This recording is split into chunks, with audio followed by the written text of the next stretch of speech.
예복을 입은 자로서의 합당한 삶을 살자라는 제목으로 함께 말씀 나눕니다. 오늘도 옆에 있는 분들에게 인사하겠습니다. 오늘 하루도 수고 많으셨습니다. 세 분 인사합니다. 오늘도 수고 많으셨습니다. 오늘도 수고 많으셨습니다. 오늘도 수고 많으셨습니다. 또 우리 축복하며 인사합니다. 오늘도 여전히 빛나십니다. 인사하겠습니다. 오늘도 여전히 빛나십니다. 오늘도 여전히 빛나십니다. 오늘도 여전히 빛나십니다.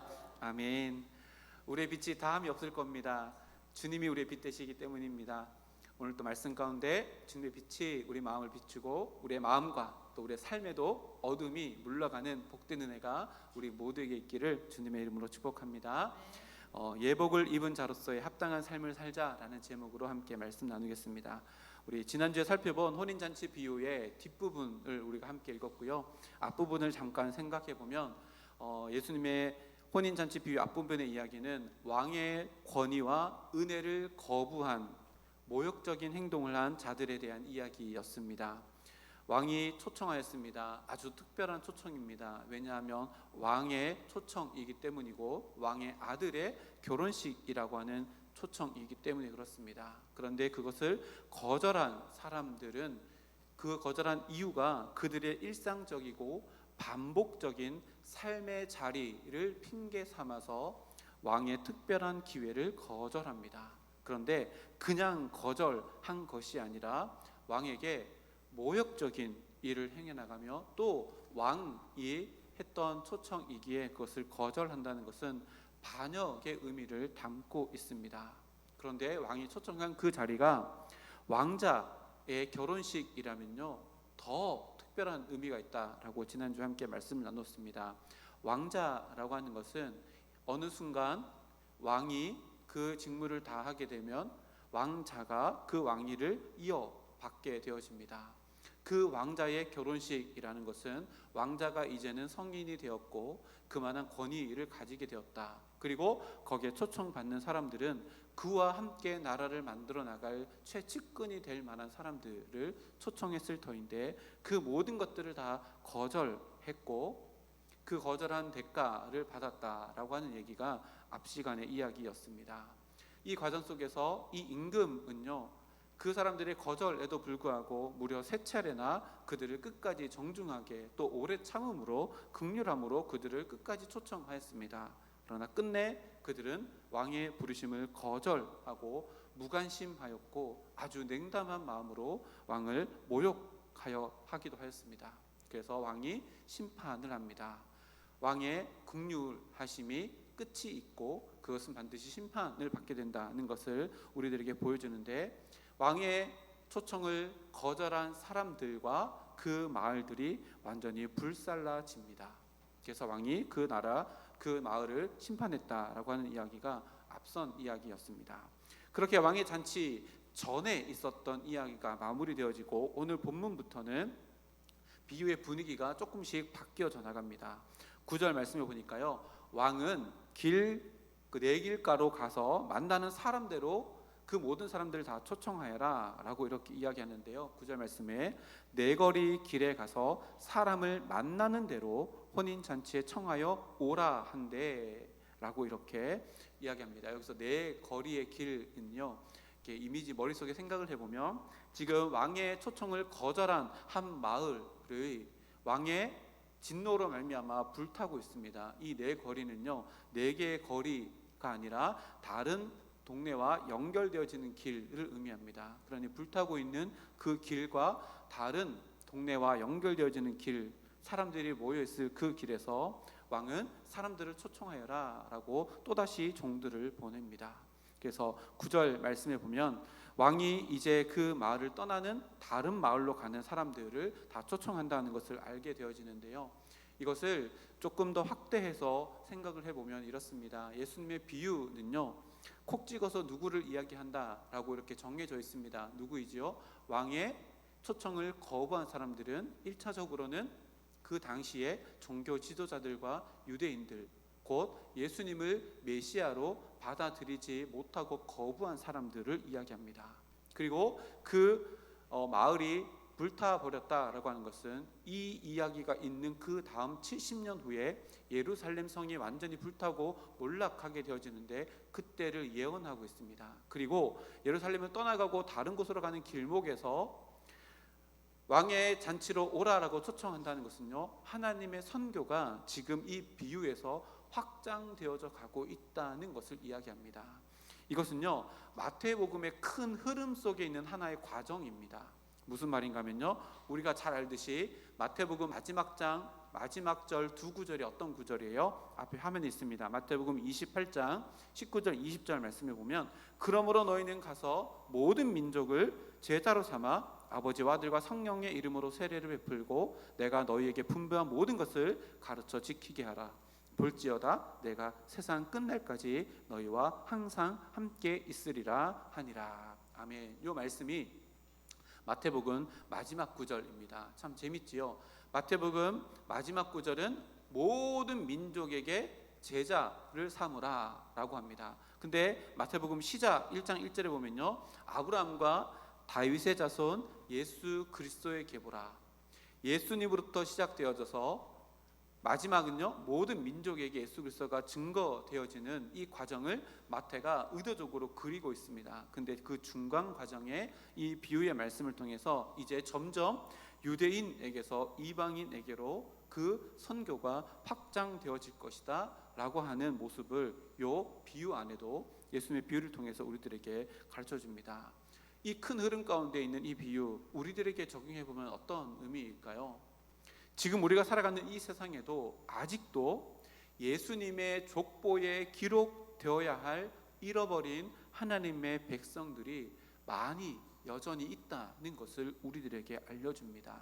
다시 말하면 우리도 예수님의 비유 안에서 왕들의 종들에게 너는 그 내거리로 가서 예수님이 만드시는 그 잔치로 초청해라 라고 한 이 사명이 우리들에게도 여전히 주어져 있다는 것을 이 말씀을 통해서 우리들에게 가르쳐 줍니다. 곧 우리들이 오늘을 살아가야 되는 사명의 이유가 여기에서 발견되어집니다.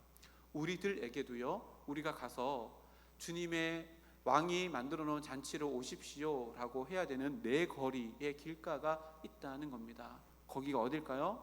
이미 우리는 그곳을 다 가지고 있습니다. 바로 우리의 가족들이 있는 가정이요, 우리가 가야 될 어디예요? 내 거리 길가입니다. 그리고요, 나의 친척들, 나의 친구들, 나의 이웃들, 직장 동료들, 우리 교회가 선교하는 그곳이요, 이미 하나님께서 우리를 보내신 내 거리의 길가입니다. 그곳에서 뭐 하는 거예요? 여전히 하나님께서 만들어 놓으신 잔치, 곧 천국으로 초청받아야 될 사람이 여전히 남아있다는 것을 이 비유를 통해서 이야기하고, 그것이 우리들을 통해서 하나님의 선교가 확장되어지기를 원하신다는 것을 오늘 말씀을 통해서 또한 우리들에게 가르쳐 줍니다.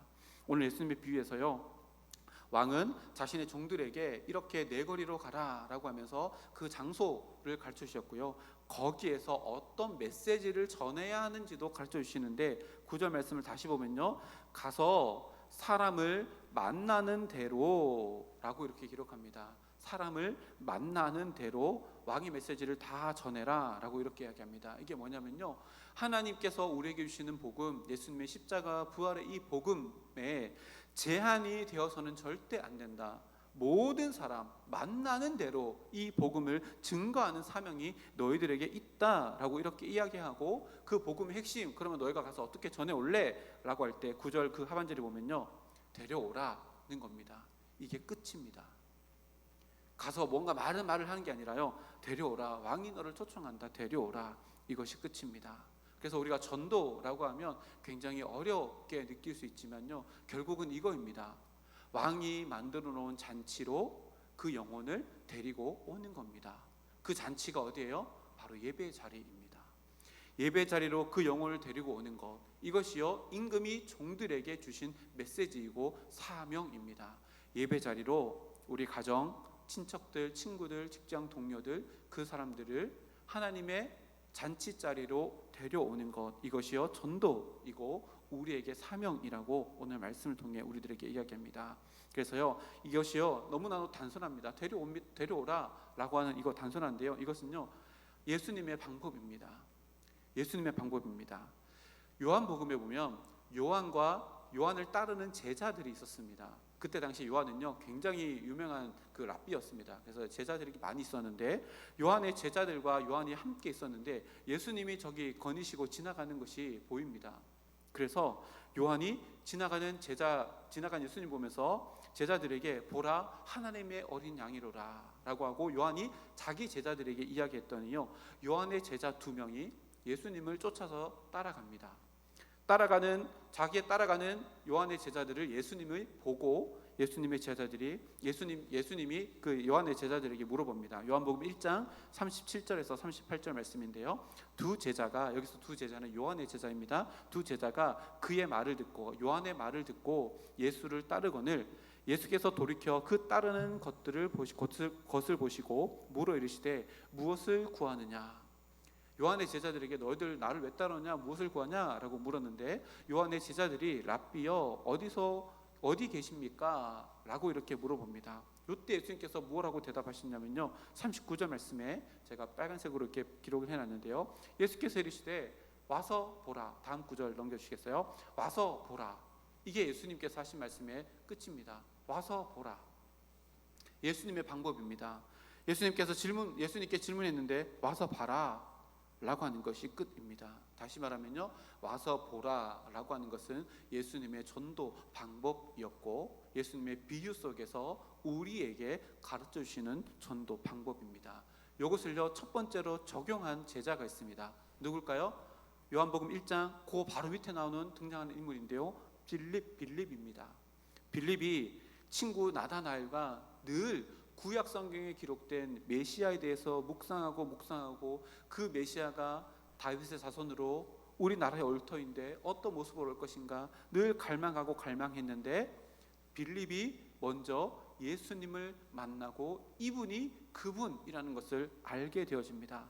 그래서 빌립이 가장 먼저 찾아간 사람이 뭐냐면 자기랑 늘 그 메시아를 고대했던 나다나엘을 찾아갑니다. 요한복음 1장 45절 말씀인데요 빌립이 나다나엘을 찾아 이르되 모세가 율법에 기록하였고 여러 선지자가 기록한 그 일을 우리가 만났으니 요셉의 아들 나사렛 예수라 라고 하고 자기가 가지고 있었던 그동안에 갈망했던 그 문제의 해답을 예수님을 통해서 만났다라고 이 기쁜 소식을 친구 나다나엘에게 전해줍니다.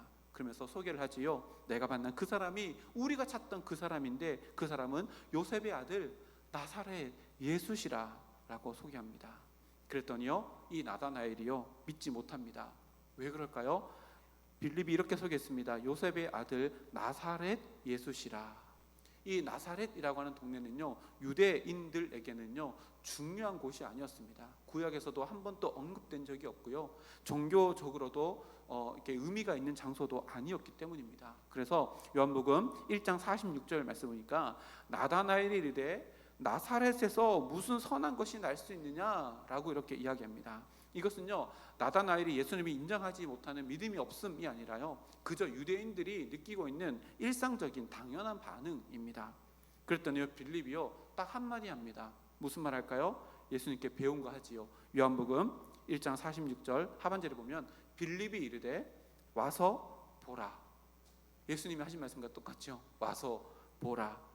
이 한마디에 친구였던 빌립을 쫓아서 나다나엘이 예수님 앞으로 갑니다. 그 이후에 어떤 일이 일어났을까요?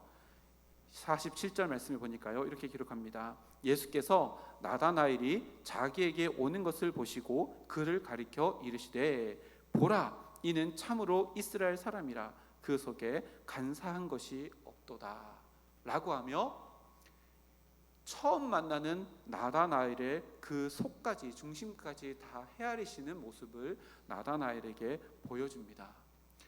누군가가 저를 처음 만났는데 당신 속에 이런 게 있군요 라고 하면은 깜짝 놀라겠지요. 나다나엘도 깜짝 놀랍니다. 그래서 48절 말씀에 나다나엘이 이렇게 이야기합니다. 나다나엘이 이르되 어떻게 나를 아십니까? 너무나도 당연한 질문이지요. 그때 예수님께서 신적인 능력을 또 나타내시는데 예수께서 대답하여 이르시되 빌립이 너를 부르기 전에 네가 무화과 나무 아래 있을 때에 보았노라 라고 기록합니다. 아니 빌립이 자신을 부르기도 전에, 다시 말하면 자신과 나다나엘과 예수님이 일면식도 없는 그때에 서로 관계가 형성되지도 않았던 그때부터 예수님은 이미 너를 알고 있었다라고 이렇게 신적인 능력을 나타내 보이는 겁니다. 저는 이 본문을 묵상할 때마다요 가슴이 뭉클합니다. 정말 눈물 납니다. 생각해 보세요. 예수님과 우리와의 관계가 언제부터 시작됐어요? 우리 이렇게 고백합니다. 내가 예수님을 인격적으로 만났던, 저는 고등학교 2학년 때인데요, 고등학교 2학년 때 인격적으로 만났던 그때 예수님을 만났어 라고 우리 이렇게 고백하지만요, 아닙니다. 예수님의 입장에서는요, 나와 일명식도 없었던 이미 그 전부터 예수님은 나를 알고 계셨고, 언젠가는 나와 인격적인 만남을 가질 수 있는 그때를 기다리고 계셨다라는 것을 나다나엘에게 보여줍니다. 우리가 전도할 대상이요 다 이런 자들이라는 겁니다. 하나님은 이미 그 영혼을 알고 계십니다. 우리가 여기 데리고 와서 만나게 해서 알게 하는 게 아니라요, 이미 그 영혼을 알고 계십니다. 그 알고 계시는 그분을 이 곳간데 와서 그분이, 하나님이 너를 알고 있다는 사실을 만나게 해주는 것이 전도입니다. 이것이요 우리들의 고백이 아니라 이미 구약 성경의 예레미야도 이렇게 고백합니다. 1장 5절 말씀 보면요, 내가 너를 모태에 짓기 전에 너를 알았고, 하나님이 예레미야가 모태에 짓기 전에 이미 알고 계셨다라고 예레미야에게 이야기하시는 겁니다. 내가 배에서 나오기 전에 너를 성별하였고 너를 여러 나라 선지자로 세워놓으라 하시기로. 언제요? 예레미야가 하나님을 인식하기도 전에 태쪽에 있기도 전에 이미 하나님은 예레미야를 아셨다라고 이렇게 이야기합니다. 하나님의 암과 우리가 하나님을 아는 것과는요 전혀 차원이 다르다는 이야기입니다. 이 고백은요 사도 바울도 동일하게 고백합니다. 갈라디아 교인들에게 자신이 이방인의 사도가 된 것을 고백하며 이렇게 이야기합니다. 갈라디아서 1장 15절 말씀에, 그러나 내 어머니의 태로부터 나를 택정하시고 그의 은혜로 나를 부르신 이가 하나님이시죠. 바울이 이렇게 고백합니다. 바울은요 하나님이 자신을 부르셨는데 어머니의 태로부터 자기를 택정했다라고 이렇게 고백합니다. 여러분 생각해 보십시오. 우리가 흔히 바울 되기 전에 사울이라는 이름을 가지고 살았던 사울의 이야기를 우리가 너무나도 잘 압니다. 사울은요 예수를 만나기 이전에 예수 믿는 사람들을 옥에 가두는 일에 앞장섰던 자입니다. 그리고요 예수님과는 일면식도 없었던 사람이고요, 예수님을 이단 취급했고 예수님을 쫓아가는 자들을 옥에 잡아 가두는데 자기 인생을 걸었던 사람입니다. 그런데 사도 바울도요 다메섹 도상에서 예수님을 만나 이후에 이 전부터 예수님은 나를 알고 계셨구나 라고 고백한 겁니다. 우리도 동일한 고백으로 그렇게 고백하며 신앙생활을 하고 있지 않나요? 우리가 전도해야 할 대상들을 이미 하나님께서 다 알고 계십니다. 그분들을 하나님께로 인도하는 것이요 우리들의 사명입니다. 예수 믿지 않는 우리 가족들, 우리 친지들, 우리 자녀들, 하나님이 이미 다 알고 계십니다. 이것을 확신하는 것이요 전도의 출발점입니다. 그리고 거기서부터 하나님 알고 계시는 이 영혼, 나를 통해서 하나님의 잔치 예배 자리로 인도함 받고, 이 영혼도 태초부터 나를 다 알고 계셨구나 라고 하는 하나님의 그 사랑을 경험할 수 있도록 도와주십시오. 기도하는 것이 전도라고 오늘 말씀을 통해서 우리들에게 알려줍니다. 그러니요 우리가 받은 은혜가요 너무나도 감사합니다. 내가 하나님을 알기도 전에 하나님이 이미 나를 아셨고 지금 여기에 나를 불러주셨다라고 하는 이 고백이 나를 통해서 더 많은 이들에게 흘려갈 수 있는 축복의 통로가 되는 우리 모두가 되기를 주님의 이름으로 축복합니다. 시편의 시인도요 이렇게 노래합니다. 시편 139편 13절 14절 말씀을 보면 이렇게 이야기합니다. 주께서 내 내장을 지으셨으며 나의 모태에서 나를 만드셨나이다.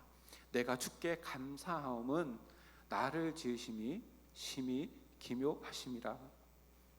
주께서 하시는 일이 기이함을 내 영혼이 잘 아나이다. 아멘. 제가 진짜 좋아하는 구절 중에 하나인데요, 하나님이 우리 마음 가운데 있는 모든 내장까지도 다 아신다라고 하는 고백입니다. 여러분 이거 읽으실 때 표면적으로 읽어보면 하나님이 그렇구나 라고 그냥 읽으시면 안 됩니다. 이렇다라면 우리가 어떤 인생을 살아야 될까요?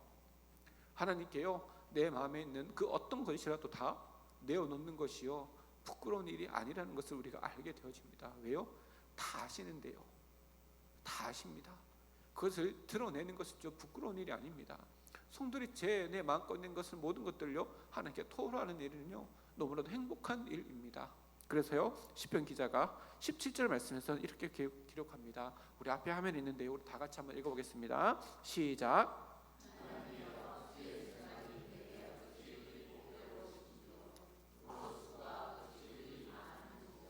아멘. 이 말씀 많이 읽으셨을 텐데 오늘 좀 다르게 느껴졌으면 좋겠습니다. 우리가 하나님께 기도하고 내 마음 가운데 있는 것을 다 토로한다는 것이요 어떤 의미 있냐면 오늘 시편의 기자가 이렇게 이야기합니다. 하나님이여 주의 생각이 어찌 그리 보배로우신지요. 내 생각이 아닙니다. 주님의 생각이 얼마나 보배로운지요. 그러면서 하는 이게 뭐예요? 그 수가 어찌 그리 많은지요. 생각해 보십시오. 우리는 기도할 때요 내 수를 가지고 기도합니다. 하나님 이렇게 해주면 참 좋겠는데요. 하나님 이게 정답인 것 같은데요. 이게 아름답지 않습니까? 라고 기도해요. 근데요 시편의 기자는 그게 아니래요. 내 생각이 아니라 주의 생각이 어찌 그리 아름다운지요. 내 수가 아니라 주님의 수가 얼마나 많은지요. 내 수는 하찮으니까요 다 필요 없고 다 내려놓고 주님의 그 무궁무진하신 그 수를 내 삶 가운데 허락해 주십시오 라고 기도합니다. 이것이 우리가 기도가 되어질 때요 전도의 문도 열려질 뿐만 아니라 기도의 응답의 문도 우리의 삶 가운데 열려지게 될 줄 믿습니다. 나다나엘도요 나사렛에서 무슨 선한 것이 나겠느냐라고 하는 자기의 수를요 예수님 앞에서 다 내려놓습니다. 그랬더니 어떻게 됐을까요? 요한복음 1장으로 다시 돌아가 보면요 49절 말씀에 이렇게 기록합니다. 나다나엘이 대답하되 랍비여 당신은 하나님의 아들이시요 당신은 이스라엘의 임금이로소이다. 아멘. 한번 생각해 보세요. 내가 전도했던 분이 이렇게 고백한다면 너무 감격스럽지 않을까요? 너무 감격스럽지 않을까요? 여기 와서 예배드리는데 그렇게 전혀 고백하지 않았던 그 사람이 당신이 하나님의 아들이십니다.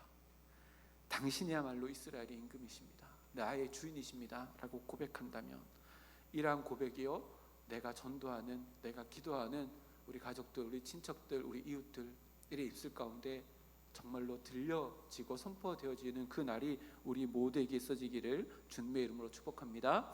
이 모든 것이요 임금의 종들이 내 거리로 나가서 데려와라 라고 하는 임금의 명령에 순종하였고 내거리에서 선포했을 때 일어나는 일들입니다. 그래서 10절 말씀해 보면 이렇게 기록합니다.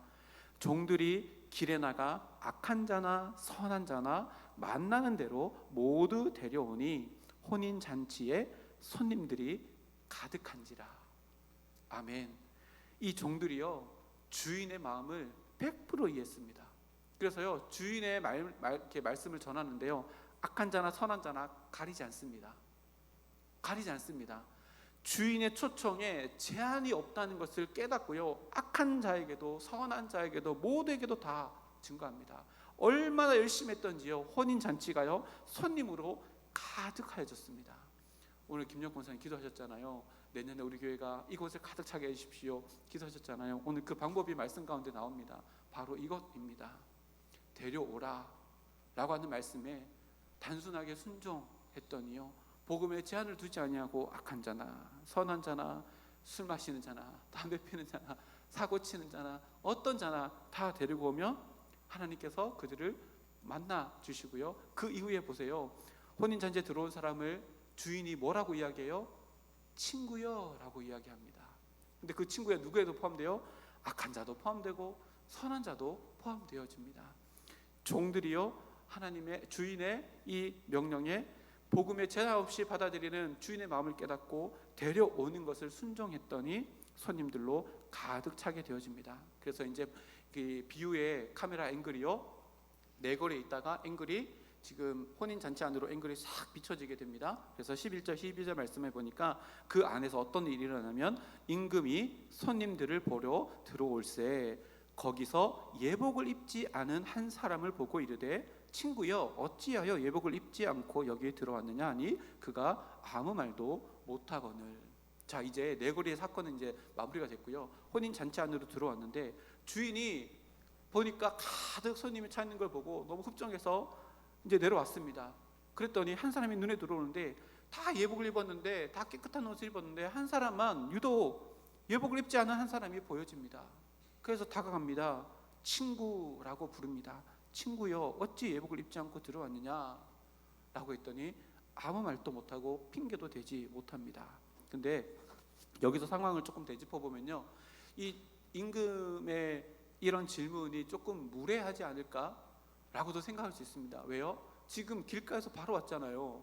근데 예복을 준비할 시간도 없었습니다. 이렇게 생각을 하면 이 임금이 조금 무례하고 부당한 질문을 하는 것이 아닌가라고 생각되어지지만 이 유대의 풍습을 생각을 해보면요, 당시에 임금이나 높은 사람들이 잔치를 베풀면 예복을 준비하고 오지 못한 사람들을 위해서 따로 의상실을 마련했다라고 해요. 그래서 오는 사람들에게 예복을 무료로 거저 대여를 해줬다라고 합니다. 어떤 주석에 보니까요, 임금들은 이렇게 손님들을 위해서 준비한 예복을 늘 5만 벌 이상 가지고 있다라고 어떤 책에도 기록되어져 있더라고요. 한 권에서만 그렇게 써 있어서 이게 정확한지는 잘 모르겠습니다. 한 권에서 일단 그렇게 되어 있는데, 다시 말하면요, 이 손님은요 들어올 때 입구에서 그 의상실을 지나왔음에도 불구하고 거저 제공되어지는 임금의 호의를 무시하고 그냥 자기 생각대로 혼인잔치 안으로 들어오게 된 겁니다. 이 얘기가 어떤 이야기일까요? 예수님의 이 비유의 이야기가요, 이제 방향이 조금 달라졌습니다. 혼인잔치 안의 이야기입니다. 우리로 말하면요, 교회 공동체 안에서의 이야기를 지금 예수님께서 하고 있습니다. 교회 공동체 안에 있는 우리들에게 이런 질문들을 주님께서 하신다라고 하는 것은요, 교회 공동체에 속한 우리들에게 울려지는 경종입니다. 우리들에게도 늘 이렇게 이야기한다는 겁니다. 친구야, 어찌하여 너는 예복을 입지 않고 여기 있느냐? 그럼 이 예복이 의미하는 게 뭘까요? 이 예복은요, 거저 주시는 임금의 은혜를 입지 않았다라고 하는 것을 의미하는데요, 이것이 야고보 사도가 우리들에게 더 분명하게 이야기해 주는데요, 결론부터 얘기하냐면 그 초청돼서 혼인잔치에 왔다는 것은요, 부르심이 있었고 부르심에 응답하는 모습이 결단이 있었기 때문에 그 자리에 있잖아요. 근데 예복을 입는 것은요, 주님께서 주신 은혜에 대해서 내가 결정권을 가지고 거부하거나 받아들이거나 했던 결과입니다. 그래서 자기가 중심이 돼서 이거는 내가 못하겠어요 라고 거부한 겁니다. 다시 말하면 부르심에 합당한 삶이 예복을 입는 것인데, 부르심에 합당한 삶을 살지 않고 잔치 안에 있다는 것을 이야기합니다. 다시 말하면요, 하나님의 백성으로 부름 받았다면 그 부름 받음에 대한 합당한 삶의 열매가 있어야 되는데 그것을 옷 입는 건데 그것이 없었다는 겁니다. 그래서 부르심과 순종은요, 동전의 양면과 같아서 뗄 수 없습니다. 이 두 가지를 절묘하게 하나로 잘 설명했던 사람이 야고보 사도인데요, 야고보서 2장 17절 18절 말씀에 이렇게 기록합니다. 앞에 화면 보고 우리 함께 읽어보겠습니다. 시작. 이와 같이 행함이 없는 믿음은 그 자체가 죽은 것이라. 어떤 사람은 말하기를 너는 믿음이 있고 나는 행함이 있으니 행함이 없는 내 믿음을 내게 보이라. 나는 행함으로 내 믿음을 내게 보이리라 하리라. 아멘. 믿음은요, 하나님의 부르심에 응답하는 것을 가리킵니다. 다시 말하면 교회 안에 있는 사람들 중에 하나님 안 믿는 사람 없습니다. 다 하나님 믿습니다. 그러나 교회 안에서요, 예복을 입지 않는 채로 있는 자들도 있다는 겁니다. 그게 뭐예요? 하나님의 말씀 따라 살아가지 않는, 순종하지 않는 자도 있다는 것을 이 비유를 통해서 우리들에게 이야기합니다. 믿음이 있다면요, 그 믿음이 나타내 보이는 행함은 필연적인 것인데 예복을 입고 이곳 가운데 오는 것은 너무나도 당연한 일인데 그 예복을 입지 않았다는 겁니다. 야고보 사도 이 말씀을요, 우리 일상생활에서 내가 받는 질문이라고 한번 생각해 보십시오. 누군가가, 여러분들이 예수 안 믿는 친구들이 여러분들에게 이렇게 질문합니다. 야, 네가 크리스찬이라면 네가 크리스찬인 거 어떻게 증명할 수 있어? 라고 이렇게 질문하면 여러분 어떻게 하실래요? 야, 나는 예수님이 2000년 전에 여기 오신 거 나는 믿어. 야, 나는 예수님이 나 죄 때문에 십자가에 달려 돌아가신 거 믿어. 부활하신 것도 믿어. 다시 오시겠다 약속하신 것도 믿어. 라고 이렇게 입으로만 이야기하면 그 친구가 이렇게 얘기했죠. 근데 너는 왜 이렇게 살아? 라고 이야기하면 뭐라고 대답하실래요? 이거에 대한 질문입니다. 사실은요, 이런 질문을 받을 때 너무나도 확실하게 우리가 크리스찬이라는 것을 증명할 수 있는 방법은요, 내가 어떻게 살아가느냐를 보여주는 겁니다. 나는 예수님 믿기 때문에 내 재정은 이렇게 쓰고, 나는 시간을 이렇게 쓰고, 나는 자녀들에게, 다른 사람들에게 이런 삶의 태도로 살아간다는 것을 보여주면 되는 겁니다. 다시 말하면 혼인 잔치 안에 들어왔으면 내가 주인을 섬기고 있다는 모습을 보여주는 것은요, 주인이 거저준 은혜인 예복을 입는 순종을 하는 겁니다. 이것만이 우리가 주인을 또 임금을 대우하고 있고 내 삶 가운데 순종 열매를 맺어가고 있다는 것을 보여주는 겁니다. 여러분, 예복이라고 오늘 표현했잖아요. 예복은 옷입니다. 옷인데요, 옷이라고 하는 것을 곰곰이 한번 생각해 보십시오. 옷이라고 하는 것은요, 상황에 맞는 옷이 있습니다.